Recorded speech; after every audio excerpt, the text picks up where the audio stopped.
बड़ी जानकारी देहरादून से है। प्रदेश सरकार ने हजारों छोटे व्यापारियों को सौगात दी है। रियायती ऋण की सीमा 10 से बढ़ाकर 50,000 की है। मुख्यमंत्री स्वरोजगार योजना के आदेश में संशोधन किया गया और अब स्वरोजगार के लिए 10 के बजाय 50,000 का ऋण मिलेगा। ये बड़ी राहत दी गई है व्यापारियों को। ऋण लेने के लिए जमीन इत्यादि नहीं रखना होगा गिरवी। ये एक बड़ी समस्या होती थी व्यापारियों के सामने कि आपको गिरवी अपना घर रखना होता था, लेकिन अब इस तरीके की कोई शर्त नहीं होगी और ये ऋण छोटे व्यापारियों के लिए होंगे। आवेदक की आयु 18 से 65 के बीच होनी चाहिए। जिला उद्योग केंद्र के महाप्रबंधक की वेबसाइट पर करना होगा आवेदन और मुख्यमंत्री स्वरोजगार योजना के तहत पंजीकरण कराना होगा। 2 से 3 साल में ऋण अदायगी होगी, तो ये बड़ी राहत दी गई है। अमाउंट भी इसका बढ़ा दिया गया है। इसके साथ ही कुछ शर्तें जो पहले थी उसमें भी संशोधन किया गया है।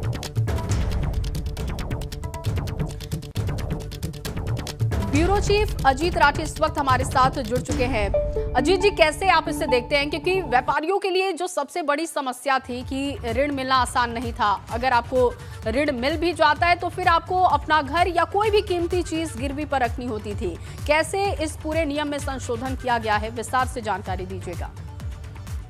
जी देखिए, चूंकि बड़े उद्यमियों के लिए तो सभी योजनाएं आती हैं, लेकिन जो बहुत छोटे तबके के व्यापारी हैं, सब्जी विक्रेता है, फास्ट फूड, चाय पकौड़ा, जो अंडे बेचते हैं, इलेक्ट्रीशियन हैं, मोबाइल रिपेयरिंग करते हैं, रिचार्ज पॉइंट हैं, ब्यूटी पार्लर हैं, मतलब ये उस श्रेणी के उद्यमी हैं जिनको अभी तक 10,000 रुपये का ऋण मिलता था, जिसमें 5,000 सब्सिडी होती थी, लेकिन सरकार ने इस ऋण को 50,000 रुपये कर दिया है।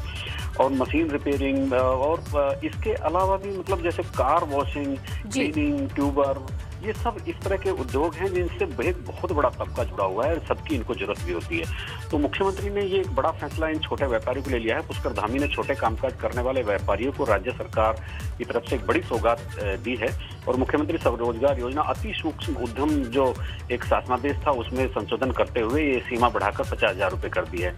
इसकी खास बात यह है कि इसका ऋण की अदायगी जो है 2 से 3 साल में देनी होगी और इसके लिए कोई भी किसी भी तरह की प्रॉपर्टी का कागज, जमीन के कागज या जेवर इत्यादि जितने भी जो भी कुछ अब तक बैंक में गारंटी के तौर पर रखा जाता था वो नहीं होगा। और इसमें श्रेणी में भी इन सब चीजों को बांट दिया गया है। श्रेणी ए में पिथौरागढ़, उत्तरकाशी, चमोली, चंपावत, रुद्रप्रयाग, बागेश्वर और श्रेणी बी में अल्मोड़ा का जो दूसरा जो भाग है, पौड़ी है, गढ़वाल है, टिहरी है। तो इस तरह से इन सब चीजों को बांटा गया है। पात्रता यही है कि 18 से 65 वर्ष की आयु होनी चाहिए और राज्य का मूल निवासी होना चाहिए और किसी भी बैंक के डिफाल्टर नहीं होना चाहिए। तो ये एक बड़ी योजना है और उस तबके पर मुख्यमंत्री पुष्कर सिंह धामी ने फोकस किया है जो एक बहुत ही मतलब वंचित रहता है अभी तक, जिसको किसी भी तरह की कोई मदद नहीं दी जाती। बिल्कुल अजय जी, कोविड काल में जिस तरीके से छोटे व्यापारियों को नुकसान पहुंचा है उसे भी इसके जरिए बैलेंस करने की कोशिश होगी।